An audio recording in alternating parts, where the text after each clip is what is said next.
हाय बेचारी बहू। सरिता की शादी एक अच्छे परिवार में हुई है। उसका पति रोहन उसे बहुत प्यार करता है। घर में उसकी सास शांति और ननद मीनाक्षी भी है, जो सरिता के किसी काम में दखल अंदाजी नहीं करती। लेकिन फिर भी सरिता को ऐसा लगता है कि दुनिया की सबसे ज्यादा बेचारी बहू वही है और सबसे ज्यादा अत्याचार उसी पर हो रहा है। माँ जी, ये लीजिए आपकी चाय। अरे बहू, तूने इतनी ज्यादा चीनी क्यों डाल दी चाय में? हाय हाय माँ जी, मैंने तो उतनी ही मीठी बनाई है जितनी मीठी आपको पसंद है। माँ जी, आपको तो मेरे हाथ की चाय अच्छी ही नहीं लगती। जब देखो कुछ न कुछ कमी निकाल ही देती हो। अरे बहू, तू एक बार के पीछे ही पड़ जाती है। मैंने ऐसा कब कहा कि तू रोज चाय खराब बनाती है?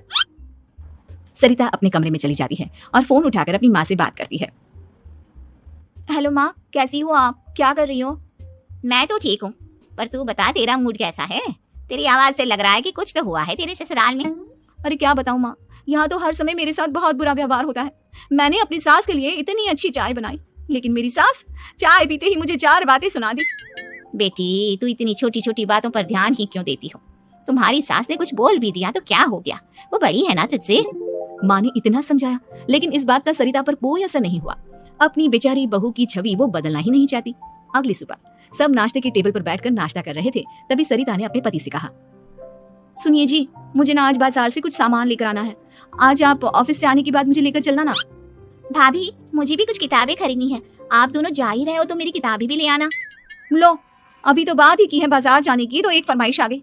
माँ जी, आप भी बता दो कुछ, और हाँ, मोहल्ले वालों से भी बोल दो अगर वो कुछ मंगवाना चाहते हो तो। बेचारी मीनाक्षी अपना सा मुंह लेकर रह गई। ये सब देखकर रोहन से चुप नहीं रह गया और वो गुस्से में बोला, सरिता क्या हो गया तुम्हें? मीनाक्षी ने तो सिर्फ किताबों के लिए बोला है। तुम्हें मीनाक्षी से इस तरह से बात नहीं करनी चाहिए। माफी मांगो उससे अभी। क्या? मैं माफी मांगू? दिन भर आपके घर की काम करूं मैं, आपकी और आपके घर वालों की बातें सुनूं मैं, और अब माफी भी मैं मांगू? ऐसा कभी नहीं हो सकता। ये बोलकर सरिता वहां से चली जाती है। एक दिन उनकी पड़ोसन घर आती है। अरे सरिता, क्या कर रही है?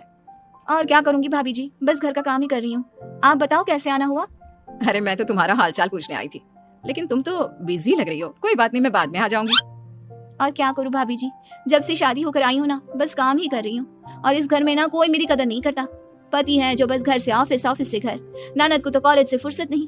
बची सास तो उनका सारा समय मेरी गलतियां निकालने में लग जाता है। अरे ये क्या कह रही हो सरिता?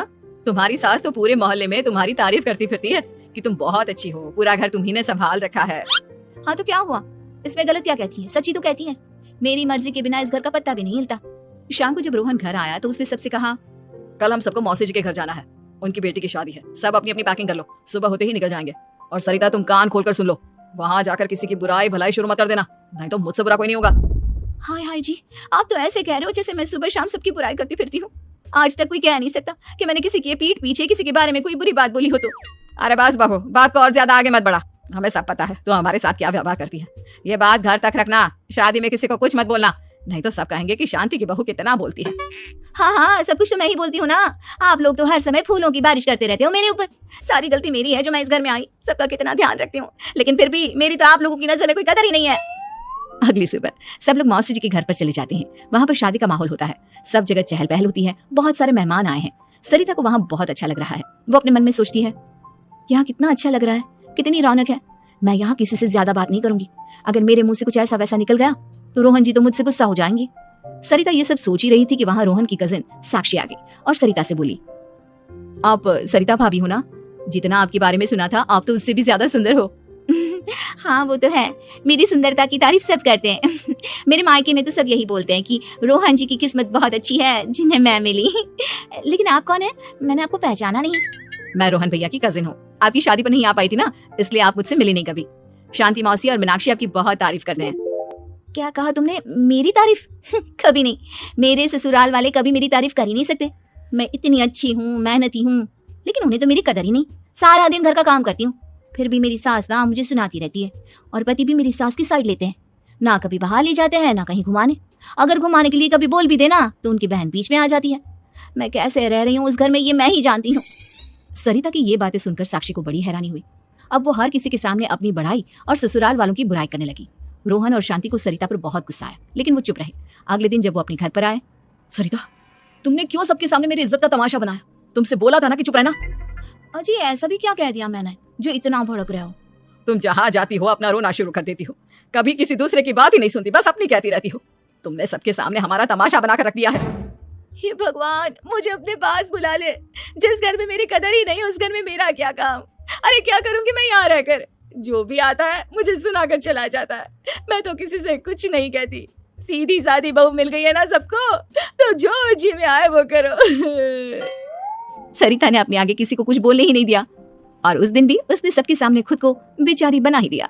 अगले दिन मीनाक्षी कॉलेज के लिए लेट हो रही थी, इसलिए वो हर काम जल्दी जल्दी कर रही थी। अपना नाश्ता लेने किचन में गई और पतीले में रखे गर्म दूध को गिलास में डालने लगी। दूध का पतीला उसके हाथ से छूट गया और गरम गरम दूध उसके हाथ पर गिर गया। ओए माँ, हाय मेरा हाथ, माँ मेरा हाथ जल गया। मीनाक्षी की आवाज सुनकर सरिता दौड़ती हुई आई। ये क्या किया तुमने? तुम्हें नाश्ता चाहिए था तो मुझसे बोल देती, मैं क्या मना करती थी? अब पता नहीं कितने दिन की मुसीबत पाली तुमने। सरिता मीनाक्षी को उसके कमरे में ले गई और उसका बहुत ख्याल रखा। उसका इस तरह से ख्याल रखना शांति और रोहन को थोड़ा अजीब लगा। माँ, सरिता के दिमाग का भी कुछ पता नहीं। कल शादी में सबको इतना कुछ बोलकर आई है हमारे बारे में, और अब मीनाक्षी की कितनी अच्छी देखभाल कर रही है। ये ऐसा क्यों करती है? बेटा, तेरी बीवी की ना आदत हो गई है सबके सामने खुद को बेचारी दिखाने की, और आदत इतनी जल्दी नहीं बदलती। जब ये बोलना शुरू करती है तो रुकने का नाम ही नहीं लेती। इसलिए इसे पता ही नहीं चलता कि ये किसके सामने क्या बोली जा रही है। लेकिन दिल की बहुत अच्छी है। हमें भी अपना दिल बड़ा करके ये जैसी है इसे स्वीकार करना चाहिए।